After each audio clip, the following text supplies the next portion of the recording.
Oke, kembali lagi di GP Media Channel bersama kakak Kak Rey. Nah, kali ini kakak akan mencoba membahas tentang prediksi soal TPS UTBK 2022 tentang penalaran umum ya. Untuk pembahasan soalnya yuk simak penjelasan berikut. Oke, jadi di nomor 1 ini ada sebuah teks dengan 2 paragraf. Oke, jadi kita baca pertanyaannya dulu. Nah, ini pertanyaan nomor 1. Berikut ini kalimat simpulan dari paragraf kedua ya. Oke, berarti kita akan lihat paragraf yang kedua ya. Di sini adalah paragraf yang kedua. Oke, kita baca. Melansir Healthline, wanita terutama ibu hamil itu membutuhkan asam folat dalam jumlah yang cukup. Oke, di sini ada kata-kata membutuhkan asam folat dalam jumlah yang cukup nih. Nah, kenapa? Karena kekurangan asam folat bisa memicu komplikasi kehamilan yang rentan membahayakan kesehatan kesehatan janin di dalam kandungannya gitu. Akan tetapi jumlah kebutuhan harian ibu hamil akan asam folat yaitu cukup 400 mili per gram ya. Apabila berlebihan juga dapat membahayakan. Dari penelitian ibu hamil yang mengkonsumsi asam folat lebih dari 1000 ya nih atau 1 mg juga beresiko meracuni bakal bayinya gitu ya. Oke, tinggal kita lihat aja pertanyaannya. Tadi kan kita pengen simpulannya ya. Nah, kalau kita lihat di sini adalah, coba kita baca yang A. Komplikasi kehamilan yang rentan membahayakan kesehatan di dalam kandungan dapat dicegah apabila ibu hamil mengkonsumsi asam folat dalam jumlah yang cukup. Nah, ini sebetulnya bisa masuk ke kesimpulan karena kalau kita baca tadi ya, jadi si wanita hamil itu, ibu hamil membutuhkan asam folat yang cukup ya, karena kekurangannya bisa memicu komplikasi kehamilan yang rentan membahayakan kesehatan janin di dalam kandungan. Oke, jadi kita bisa simpulkan A ini merupakan kesimpulannya ya. Komplikasi kehamilan yang rentan membahayakan kesehatan janin di dalam kandungan itu dapat dicegah apabila ibu hamil mengkonsumsi asam folat dalam jumlah yang cukup. Oke, jadi ini senilai. Oke, kita lanjut ke pertanyaan selanjutnya. Oke, pertanyaan yang kedua adalah berdasarkan paragraf 1, manakah hal yang akan terjadi jika ibu hamil tidak mengkonsumsi asam folat? Nah, ini apa nih yang terjadi jika ibu hamil tidak mengkonsumsi asam folat? Tentunya kan harusnya dalam bahaya dong. Oke, kita akan lihat paragraf 1 ya. Asam folat merupakan salah satu vitamin penting untuk ibu hamil. Oke, jadi penting nih. Semua ibu hamil yang mengkonsumsi asam folat dapat terhindar dari masalah kesehatan selama kehamilan. Nah, ini asam folat itu penting, dia dapat intinya ya, dapat menghindari masalah kesehatan si janin. Salah satu masalah kehamilan yang paling sering terjadi akibat kurangnya asam folat adalah preeklamsia. Oke, nah ini salah satu yang sering terjadi ya problemnya. Sebagian ibu hamil yang kurang konsumsi asam folat disebabkan kurangnya pengetahuan akan pentingnya asam folat. Nah, jadi sebagian ibu hamil itu dia kurang mengkonsumsi asam folat itu karena kurangnya pengetahuan akan pentingnya asam folat. Tak pelak dokter menyarankan, nah si dokter nyaranin ibu hamil itu harus mencukupi kebutuhan zat gizi berjuluk pahlawan super kehamilan ini setiap hari.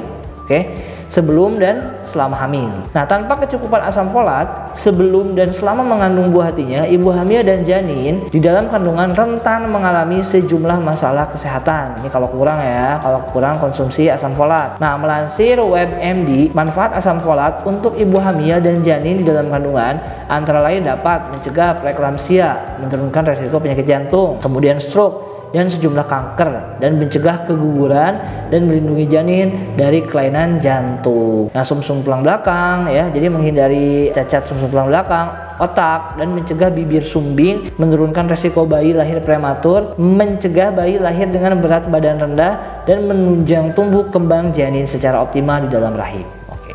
Nah, berarti kesimpulannya apa nih yang bisa kita ambil dari paragraf 1? Ibu hamil dalam kandungan sesekali mengalami sejumlah masalah kesehatan. Nah, ini nggak jelas ya, sesekali. Artinya kalau kita artikan dari opsi yang A ini, ibu hamil dan janin di dalam kandungan itu pasti mengalami sejumlah masalah kesehatan. Sedangkan di paragraf 1 itu tidak dijelaskan seperti ini ya. Ini mungkin saja ya mengalami sejumlah masalah kesehatan, cuman di paragraf 1 nggak dijelasin kan. Tadi lebih ke asam folat, oke? Nah, yang B, ibu hamil dan janin dalam kandungan akan selalu mengalami sejumlah akan selalu, ini nggak dijelaskan akan selalu ya. Jadi nggak semuanya itu akan mengalami sejumlah kesehatan, oke? Dan juga tidak dicantumkan di paragraf 1. Yang C, ibu hamil dan janin dalam kandungan lebih sering mengalami sejumlah masalah kesehatan. Ini juga nggak dijelaskan ya, karena tadi lebih ke asam folat, oke? Dan D, ibu hamil dan janin dalam kandungan tidak akan mengalami, nah ini juga nggak pasti ya, karena mungkin saja mengalami masalah kesehatan kalau misalkan kurang asam folat. Nah, kalau yang E, ibu hamil dan janin dalam kandungan rentan mengalami sejumlah masalah kesehatan. Nah ya, manakah hal yang terjadi jika ibu hamil tidak mengkonsumsi asam folat? Oke, berarti kalau kita lihat ya, yang A itu tadi Oh, di sini ada tidak mengkonsumsi asam folat ya. Nah, kita baca lagi deh. Kalau dia nggak konsumsi asam folat, maka yang A itu ibu hamil dalam janin sesekali mengalami sejumlah kesehatan. Nah, ini bisa jadi ya sesekali. Jadi ini masih bisa jadi. Kalau yang B, ibu hamil dan janin dalam kandungan akan selalu mengalami sejumlah kesehatan. Nah, ini enggak ya, enggak selalu. Yang C, lebih sering, enggak selalu juga. Yang D, yang tadi ini tidak mengalami sejumlah, nggak mungkin ya, karena ini kan kekurangan asam folat. Nah, yang E ini rentan. Nah, sekarang kita pilih antara sesekali dan rentan. Nah, yang lebih cocok adalah yang rentan, karena rentan itu dia masih istilahnya memungkinkan terjadinya ya masalah kesehatan karena kekurangan konsumsi asam folat, tapi itu belum pasti dia mengalami masalah kesehatan kayak opsi yang A. Jadi kalau kita pilih ya opsi yang lebih masuk akal itu yang E, karena rentan itu belum tentu terjadi, tapi memungkinkan dan sangat memungkinkan akan terjadi masalah kesehatan. Oke, nah jadi di sini adalah penafsirannya yang E. Kita lanjut ke soal yang ketiga. Pernyataan berikut yang tidak mengandung saran dokter pada paragraf pertama adalah, oke kita lihat saran si dokter ya. Nih, mana tadi saran si dokter adalah, nah di sini ya, tak pelak dokter menyarankan ibu hamil mencukupi kebutuhan zat gizi berjuluk pahlawan super kehamilan ini setiap hari. Jadi dia itu, dokter ini menyarankan agar ibu hamil ini dapat mengkonsumsi vitamin-vitamin dan juga termasuk asam folat yang tadi ya, itu setiap hari nih sebelum dan selama hamil ya. Oke, nah jadi kalau kita lihat yang nggak masuk akal yang mana nih? Kalau kita lihat yang A, tanpa kecukupan asam folat sebelum dan selama mengandung buah hatinya, ibu hamil dan janin rentan mengalami, ini kan betul ya, berarti dia mendukung dong harusnya. Ini kan yang tidak mendukung nih. Oke, yang B, manfaat asam folat untuk ibu hamil dan janin dalam kandungan antara lain mencegah, ini juga betul ya, jadi mendukung. Oke, karena asam folat ini kan bagus ya. Yang C, selain asam folat masih banyak vitamin juga mineral yang harus dipenuhi selama kehamilan sehingga ibu hamil tidak boleh mengesampingkan vitamin lainnya. Nah di sini kita agak ini ya, ini nggak terlalu mendukung ya sebetulnya, walaupun ada mendukung, tapi di paragraf tadi tidak dijelaskan tentang selain asam folat masih banyak vitamin juga mineral yang harus dipenuhi ya. Kalau yang D, kekurangan asam folat, nah ini udah jelas ya, memicu komplikasi kehamilan, ini juga mendukung dia ya. Kalau yang E, asam folat merupakan salah satu vitamin penting, ini juga mendukung. Jadi kalau kita lihat satu-satunya opsi yang menolak asam folat gitu ya, maksudnya yang nggak terlalu mementingkan asam folat adalah yang C. Sedangkan kita tahu saran dokter itu menyarankan bahwa asam folat itu harus diminum setiap hari gitu ya, dan penting. Oke, jadi yang C ini dia memang mengambil asam folat ini sebagai sesuatu yang harus dikonsumsi kan.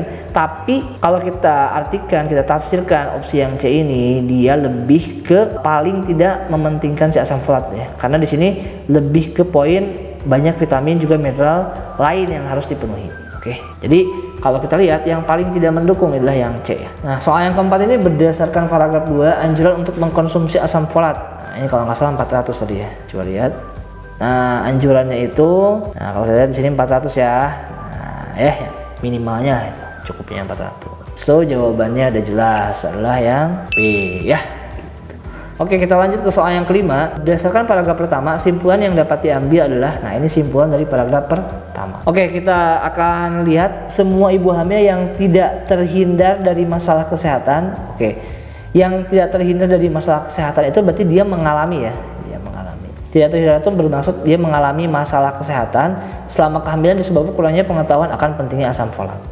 Oke, kalau kita lihat ini juga mendukung ya, bisa dijadikan simpulan karena tadi kalau kita lihat di sini ya di paragraf 1, salah satu masalah kehamilan yang paling sering terjadi akibat kurangnya asam folat adalah preeklamsia. Terus kalau kita lihat, nah semua ibu hamil yang mengkonsumsi asam folat dapat terhindar dari masalah kesehatan ya. Jadi kalau dia konsumsi, dia akan terhindar dari masalah kesehatan. Nah, sebagian ibu hamil yang kurang konsumsi asam folat disebabkan kurangnya pengetahuan akan pentingnya asam folat. Jadi kebanyakan itu kurang tahu ya, itu kurang tahu pentingnya asam folat.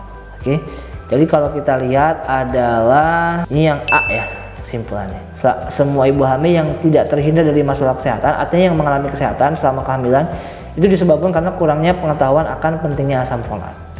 Ya, oke, kita lanjut ke soal berikutnya. Nah, di soal selanjutnya di sini berbeda teksnya ya. Jadi di sini adalah dari BPS atau Badan Pusat Statistik melaporkan angka kematian bayi di Kalimantan Tengah. Oke. Jadi di sini itu menyebabkan angka kematian bayi gitu ya. Menerangkan angka kematian bayi dari tahun 2016 nih kalau kita lihat ya, 2016 sampai 2020 Oke, dan di sini juga ada grafiknya. Ya, nah udah kita lihat pertanyaannya dulu ya. Berdasarkan grafik, maka dapat kita simpulkan bahwa, nah ini yang mana nih kesimpulannya? Yang A apa? Angka kematian bayi pada 2018 yaitu sebesar 34,31% mengalami penurunan dibandingkan tahun 2017. Kita lihat 2018 dan 2017 ya. Ini tadi berapa katanya? 34,31%. Oke, kalau kita lihat di sini memang benar ya. Jadi angka kematian di tahun 2018 ini adalah sekitar 34,31%. Cuman kalau kita lihat di statementnya, angka kematian bayi pada tahun 2012 yaitu sebesar 34,3% mengalami penurunan dibandingkan tahun 2017. Nah ini betul juga ya kalau kita lihat, karena dia mengalami penurunan ya dibanding tahun 2017 yang 34,57. Opsi yang B, angka kematian bayi, jadi ini masih bisa ya. Angka kematian bayi pada tahun 2016 yaitu 34,8% merupakan persentase terbesar. Tahun 2016 adalah 34,8%. Nah ini ya 8% persentase terbesar, dan kalau kita lihat memang ini persentase terbesar ya. Oke, jadi ini juga merupakan statement yang benar ya. Ini kita nanti mintanya kesimpulan.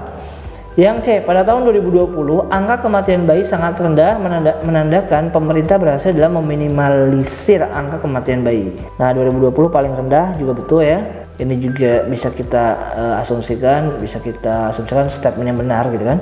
Kalau yang D, angka kematian bayi terus mengalami penurunan dari tahun 2016 sampai 2020. Nah kalau kita lihat grafiknya dari tahun ke tahun ya, 2016 sampai 2020 grafiknya kan turun. Nah berarti angka kematiannya pun mengalami penurunan. Nah ini sangat besar kemungkinan dijadikan kesimpulan ya, karena ini mewakili semuanya. Kalau yang E, angka kematian bayi menurun disebabkan oleh turunnya angka kemiskinan. Nah ini juga nggak kita harus lihat dulu ya. Di sini apakah ada kata-kata tentang kemiskinan? Oke, ternyata di sini nggak semuanya tentang kemiskinan ya. Dan kalau kita lihat di sini turunnya angka kematian bayi dari tahun ke tahun menunjukkan bahwa adanya peningkatan penyediaan fasilitas kesehatan di Kalteng. Berarti ada juga masalah fasilitas kesehatan yang kurang dan ditambahkan ya kan. Ketika ditambahkan fasilitas kesehatan, otomatis angka kematiannya berkurang. Jadi bukan tentang kemiskinan. So, yang bisa kita ambil sebagai kesimpulan adalah yang D. Karena ini mewakili semuanya ya. Walaupun ABC merupakan statement yang benar, tapi D ini mewakili semuanya dan bisa kita jadikan simpulannya dari grafiknya ya, sorry. Nah, next nih, ini jika jumlah bayi lahir pada tahun 2017 sampai 2018 sebanyak 2000 bayi, oke. Maka jumlah selisih kematian bayi adalah, nah, berarti selisih kematian, ini gampang aja ya, selisih kematian. Berarti tinggal kita kurangin aja persentase kematian di tahun 2017 dan 2018. Berapa tuh? 2017 berapa? Kalau kita lihat di sini adalah 34,57 dikurangi dengan yang 2018 adalah 34,31. Nah ini persen ya, kita kalikan dengan total bayinya 2000. Jadi kalau kita kurangin berapa nih? 0,26% ya dikali 2000, ini sekitar kalau kurang lebih 5,2 ya, atau 6 bayi mungkin ya rata-rata. Kalau kita buatkan lebih ke 6 bayi ya. Jadi ini kan lebih dari 5 nih ya, berarti kita anggapnya 6 ya, karena 5 lebih itu kan 6 ya. Kalau kita ambil 5 berarti kurang dong. Nah, kalau 5 ini 5,2 udah lebih dari 5, berarti minimalnya 6 lah gitu ya. So jawabannya yang B. Oke, jadi itu tentang pembahasan soal prediksi TPS UTBK 2022 tentang pengenalan umum ya. Nah silakan kamu pahamin lagi. Untuk soal-soal selanjutnya silakan kamu pantengin terus GEP Media Channel. See you di next video. Sampai jumpa.